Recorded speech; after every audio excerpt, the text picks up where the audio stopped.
Eles seria revogar a medida até a próxima semana, a fim de evitar prejuízos maiores às vésperas das festas de fim de ano. Os parlamentares dizem que já conversaram com o governo e que o ministro do Trabalho, Luiz Marinho, prometeu uma reunião com os envolvidos ainda esta semana. Muito bem, gente, está aí a reportagem da nossa Janaína Camelo, que vai trazer uma discussão aqui, principalmente com o Felipe Monteiro. Meu querido Felipe Monteiro, eu queria te perguntar o seguinte, me ajuda a entender a lógica. O presidente da República disse recentemente que 2024 tinha que ter menos feriados para ajudar o PIB a crescer. Mas, ao mesmo tempo, ele quer dificultar o trabalho aos feriados. Qual é essa lógica? A lógica é simples, Paulinho. O trabalhador no Brasil, ele é hipossuficiente. O trabalhador hipossuficiente. Olha a cara desse cara aqui, ó. A gente não tem que julgar a pessoa pela cara, é óbvio, né? Mas eu já vi ele muitas vezes falando, e isso aqui é a verdadeira desgraça na humanidade. A mentalidade desse tipo de gente. A mentalidade marxista, socialista, comunista.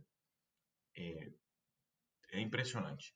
É impressionante. Ele o eufemismo para como diminuir as pessoas. Ele fala de hipossuficiente. Eu tive que vir aqui ver. Uma pessoa que não é autossuficiente, mas tá bom, vamos continuar. Do Brasil, no momento que as famílias estão endividadas, eles rapidinho. No momento que as famílias estão endividadas, né, aceitam qualquer coisa para trabalhar no fim de semana. É a tal precarização do trabalho. E quando as pessoas falam que o Lula e o Ministério do Trabalho está dificultando o trabalho no fim de semana e feriado, essa é uma visão completamente errada. Não está, isso é mentira. O que está na portaria é que tem que ter uma convenção, um acordo coletivo entre trabalhadores e empregados a fim de regular o trabalho no fim de semana e feriado. Não tem nenhuma proibição de trabalho no fim de semana e feriado. Tá mais fácil ou mais difícil? Não tem nenhuma. É só um obstáculo, né? Está mais precarizado ou está menos precarizado do que antes? Mas responda a pergunta. Está mais fácil ou mais difícil que antes? Está igual. Está igual. Igual? Eu acho impressionante.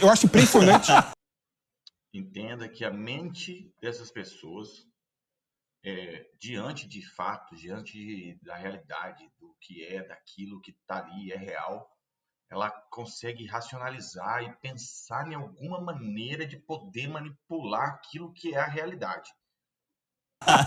Um ponto que eu acho impressionante... Como é que tá igual? Mano, um ponto que eu acho Se tá impressionante... igual, pra que teve a portaria? As pessoas têm medo de negociar, de sentar e dialogar. Qual o problema do patrão? Tem medo. Qual o problema do patrão sentar na mesa com o empregado? Mas não é com, era com o empregado. Assim, agora é com o sindicalista. Agora vai ter que ser o Tem que sindicato. ser com o sindicalista. Qual o problema? Não com funcionário. A questão por trás é que o trabalhador, ele é hipossuficiente. A verdadeira... Ele tem uma relação... Seja uma babá, paternalismo. então. Paternalismo. Os escravocratas também diziam, os escravos são hipossuficientes, não conseguem ser donos de sua própria vida. Que benevolência. É verdade. Falta equivalência. Vamos cuidar das pessoas, eles não conseguem ser donos da própria vida. De Deus. Era assim. Vai pegar os argumentos, eram todos assim. Esse paternalismo atrasa o Brasil. Os escravos não eram pessoas. Esse argumento não funciona. Claro que eram pessoas. Não era considerado pessoas. Não era considerado... Bom, o que ele está dizendo aqui é que as pessoas não têm capacidade para elas fazer um bom acordo com o próprio patrão. Mas a questão é como a mente funciona. A mente dessas pessoas funciona. Eles dão um jeito de inventar um negócio para poder acreditar que o mal é bom. Para poder acreditar que a desgraça é boa. É simples assim. E a cara de pau deslavada desses comunicadores de esquerda é impressionante. É impressionante. Ele fala aqui, ó, a mesma, e eu vou te dar um exemplo. É a mesma coisa que sempre fizeram com os índios. Deram o exemplo aqui do escravo. Eles não são capazes de cuidar deles mesmos. Esse é o discurso. Vão defender o pobre, o preto. Só que para defender eles tem que ser alguém capacitado. Eles mesmos não podem. Então a gente vai escolher alguém aqui do ministério, alguém aqui super pica, e esse alguém pode. Enfim, entenda esse discurso. O discurso deles é esse. Quando você vê esse tipo de coisa, eles têm uma construção de um raciocínio muito louco para conseguir pegar o fato e transformar ele numa coisa amena que vai entrar no seu rabo de alguma maneira para não doer. O que eles fazem é só isso, é um tipo de vaselina.